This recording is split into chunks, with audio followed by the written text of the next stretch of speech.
जिस तरह से इस सृष्टि को चलाने, बनाने और मिटाने की जिम्मेदारियां त्रिदेवों में बांटा गया है, उसी प्रकार हिंदू धर्म में कालखंड को भी 4 भागों में बांटा गया है: सतयुग, त्रेता युग, द्वापर युग और कलयुग। ऐसे ही चारों युगों में 4 धामों का भी निर्माण हुआ है, जैसे सतयुग में बद्रीनाथ धाम का, त्रेता युग में रामेश्वर धाम का, द्वापर युग में द्वारिका धाम और कलयुग में जगन्नाथपुरी धाम का। जैसा कि हमने पहले आपको बताया है, इस सृष्टि को चलाने का कार्य भगवान विष्णु को सौंपा गया है। ठीक वैसे ही चारों धामों का निर्माण भी भगवान विष्णु के ही अवतारों द्वारा हुआ था। जैसा कि हम सबको पता है कि प्रेजेंट में कलयुग चल रहा है, इसीलिए इस वीडियो में हम आपको जगन्नाथपुरी धाम के बारे में बताने वाले हैं। दोस्तों, जितना विस्तृत यह मंदिर है, उससे कई गुना ज़्यादा इस मंदिर का इतिहास है, यानी हमारा इतिहास है। आज इस मंदिर के रहस्य को पूरी दुनिया ने स्वीकारा है। कहते हैं कि इस मंदिर में स्थापित प्रभु जगन्नाथ जी की काठ की मूर्ति इस बात का प्रमाण है। इस मंदिर में सिर्फ पूजा ही नहीं किया जाता, बल्कि यहाँ पर पूरा त्योहार ही मनाया जाता है। कलयुग का यह धाम बाकी सभी धामों से अलग है, क्योंकि जगन्नाथ धाम के मंदिर में जो भगवान जगन्नाथ जी का मूर्ति स्थापित किया गया है, उस मूर्ति यानी कि प्रभु जगन्नाथ जी का स्नान भी कराया जाता है। अब आप सब सोच रहे होंगे कि इस बात में क्या नया है, लेकिन दोस्तों पहले आप पूरी बातें तो सुनो, फिर आपको समझ में आएगा। कहते हैं कि जैसे ही उनका स्नान होता है तो वह बीमार भी पड़ जाते हैं और उन्हें दवाइयाँ भी दिया जाता है। यह भी कहा जाता है कि हर 15 साल बाद उनका पुनर्जन्म भी होता है। जैसा कि हम सबको पता है कि प्रभु जगन्नाथ जी को नाथों का नाथ कहते हैं, इसीलिए वह अपने भक्तों का हाल जानने के लिए नगर भ्रमण करने के लिए भी जाते हैं और 1 हफ्ते अपने मौसी के घर रुकते हैं। और तो और सबसे ज़्यादा हैरान करने वाली बात तो यह है कि समस्त संसार में घटने वाली घटनाओं का संकेत भी देते हैं। दोस्तों, यह मंदिर पूरी तरीके से चमत्कारिक मंदिर भी माना जाता है। इस मंदिर के अनेकों ऐसे रहस्य हैं जो आज भी अनसुलझे हैं। दोस्तों, इस वीडियो को एंड तक ध्यान से देखिएगा, क्योंकि इस वीडियो में हम आपको जगन्नाथपुरी मंदिर के उस काले सच से रूबरू कराएंगे जिससे आज तक आप सब अनजान हैं, और साथ ही इस मंदिर के चमत्कार और इस पर की गई भविष्यवाणियों के बारे में भी बताएंगे, और जगन्नाथपुरी मंदिर के त्योहारों यानी कि 7 दिनों तक चलने वाली रथ यात्रा की पूरी कथा बताएंगे। इसीलिए अगर अभी तक आपने इस चैनल को सब्सक्राइब नहीं किया है तो जल्दी से चैनल को सब्सक्राइब करें और बगल में बने घंटे को भी ऑन कर दें।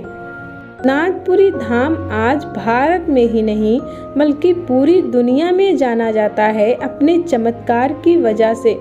इस मंदिर की रहस्य और चमत्कार जानकर विदेशों से भी लोग वहां पूजा अर्चना करने के लिए हर साल आते रहते हैं। लेकिन क्या आप जानते हैं कि ऐसा पहले बिल्कुल भी नहीं था, क्योंकि कहा जाता है कि पहले इस मंदिर में विदेश से लोग आते थे, परंतु उनका उद्देश्य अलग होता था।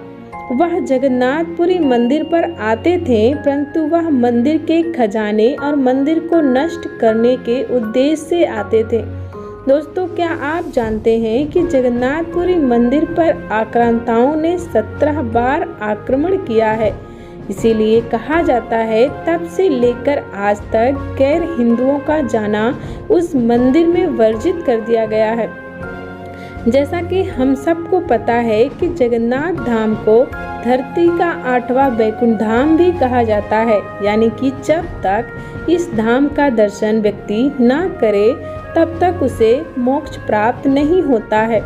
मान्यता है कि जगन्नाथपुरी धाम में दर्शन करने वाले व्यक्तियों को जन्म मरण की बंधन से मुक्ति मिल जाती है, अर्थात इसे मोक्ष प्राप्ति का मार्ग भी माना जाता है।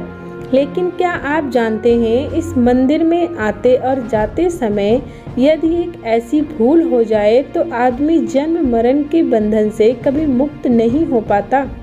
यह बात तो हर किसी को पता है कि जगन्नाथपुरी मंदिर के कई द्वार हैं, जिनमें से एक द्वार सबसे प्रमुख है, जिसे सिंह द्वार के नाम से जाना जाता है। ऐसा माना जाता है कि इस द्वार पर 22 सीढ़ियाँ बनी हुई हैं।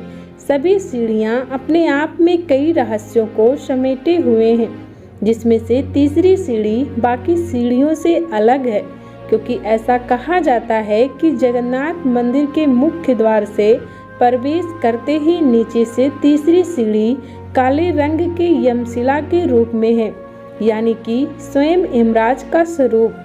मान्यता है कि जब कलयुग का अंत शुरू हुआ था तो यमराज ने देखा कि जो भी व्यक्ति प्रभु जगन्नाथ जी के दर्शन कर लेता है उसे जन्मों मरण की बंधन से मुक्ति मिल जा रहा है। तो वह अपनी चिंता बताने प्रभु जगन्नाथ जी के पास पहुँचे और कहा, हे नारायण, आप कलयुग में सभी मनुष्यों को पाप मुक्ति का यह बहुत ही सरल उपाय बता दिया है। लोग आपके दर्शन कर बड़ी ही आसानी से पाप मुक्त होने लगे और कोई भी यमलोक नहीं आता। तब प्रभु जगन्नाथ जी ने कहा कि आप मंदिर के मुख्य द्वार की तीसरी सीढ़ी पर अपना स्थान ग्रहण करें, जो यमशिला के रूप से जाना जाएगा। जो कोई भी मेरे दर्शन के बाद उस शिला पर पैर रखेगा उसके सारे पूरे छीर्ण हो जाएंगे और उन्हें यमलोक जाना पड़ेगा। तभी से ही तीसरी सीढ़ी का महत्व बाकी सीढ़ियों से ज़्यादा माना जाता है। जगन्नाथ मंदिर का रथ यात्रा और क्यों जाएंगे भगवान कल्कि जगन्नाथपुरी धाम। दोस्तों, जगन्नाथपुरी मंदिर से निकलने वाली रथ यात्रा पूरी दुनिया में विख्यात है। मान्यता है कि जो भी व्यक्ति भगवान जगन्नाथ को उस रथ यात्रा पर सवार होते हुए देखता है उसे पुनः गर्भ से जन्म लेना नहीं पड़ता।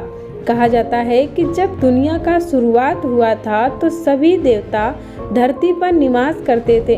भगवान विष्णु बद्रीनाथ धाम में स्नान करते थे, द्वारिका में वस्त्र बदलते थे, जगन्नाथपुरी धाम में भोजन और रामेश्वर में विश्राम करते थे। और वहीं भगवान शिव की अगर बात करें तो उनका मूल निवास होता था कैलाश पर्वत, जहाँ की अगर शक्तियों की बात करें तो वह आज भी लोगों से परे है।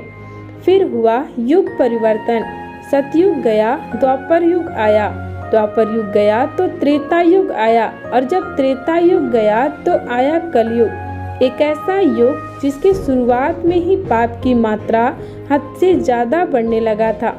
इस युग में लोग इतना अधर्म करने लगे कि अपने विनाश को खुद ही पास बुलाने लगे। तभी से ही सभी देवता धरती को छोड़ दिए और वापस बैकुंठ चले गए।